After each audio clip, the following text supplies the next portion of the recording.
ಸುದ್ದಿ ಇಂಚರ ವಾರ್ತೆಗೆ ಸಚಿವ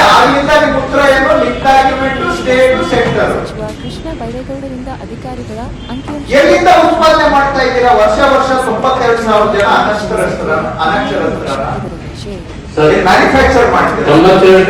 18 ಲಕ್ಷ ಇರೋ ಪಾಪ್ಯುಲೇಷನ್ 77% ಲಿಟ್ರಸಿ, 23% ಇಲ್ಲಿಟ್ರೇಟ್ ಅಂತ ಹೇಳಿದ್ರೆ ಆ ಸಿಗೋದೇ ನಿಮ್ಗೆ ಟೋಟಲ್ 3,30,000 ಲಕ್ಷ ಜನ. 32 ವರ್ಷದಿಂದ ಮಾಡಿ 30 ಲಕ್ಷ ಜನಕ್ಕೆ ಅನಕ್ಷರಸ್ಥರನ್ನ ಅಕ್ಷರಸ್ಥರು ಮಾಡದೇ ಇರೋದು. ವರ್ಷಕ್ಕೆ 92,000 ಮಾಡ್ತೀರಾ ಅಂತ ಹೇಳಿದ್ರೆ ಸರ್, ವರ್ಷಕ್ಕೆ 92,000 ಅಲ್ಲ ಸರ್. ಇಷ್ಟೇ ಆಗ್ಲಿಂದ ನಿಮ್ ಉತ್ತರ ಏನು? ಲಿಂಕ್ ಡಾಕ್ಯುಮೆಂಟ್ ಸ್ಟೇಟ್ ಸೆಂಟರ್ ಎಲ್ಲಿಂದ ಉತ್ಪಾದನೆ ಮಾಡ್ತಾ ಇದ್ದೀರಾ? ವರ್ಷ 92,000 ಜನ ಅನಕ್ಷರಸ್ಥರನ್ನ ಮ್ಯಾನುಫ್ಯಾಕ್ಚರ್ ಮಾಡ್ತೀರಾ? 18 ಲಕ್ಷ ಇರೋ ಪಾಪ್ಯುಲೇಷನ್ 77% ಲಿಟ್ರಸಿ, 23% ಇಲ್ಲಿಟ್ರೇಟ್ ಅಂತ ಹೇಳಿದ್ರೆ ಆ ಸಿಗೋದೇ ನಿಮ್ಗೆ ಟೋಟಲ್ 3,30,000 ಲಕ್ಷ ಜನ. 32 ವರ್ಷದಿಂದ ಮಾಡಿ 30 ಲಕ್ಷ ಜನಕ್ಕೆ ಅನಕ್ಷರಸ್ಥರನ್ನ ಅಕ್ಷರಸ್ಥರು ಮಾಡದೇ ಇರೋದು. ವರ್ಷಕ್ಕೆ 92,000 ಮಾಡ್ತೀರಾ ಅಂತ ಹೇಳಿದ್ರೆ ಸರ್, ವರ್ಷಕ್ಕೆ 92,000 ಅಲ್ಲ ಸರ್. ಕೊಟ್ಟಿರೋ ಲೆಕ್ಕ ಅದು. ಈ ವರ್ಷದ ಸರ್ ಅದು. ಈ ವರ್ಷ ಸೆಂಟ್ರಲ್ ಗವರ್ಮೆಂಟ್ ಸ್ಕೀಮು ಈ ವರ್ಷ ಬಂದಿರೋ ಸರ್.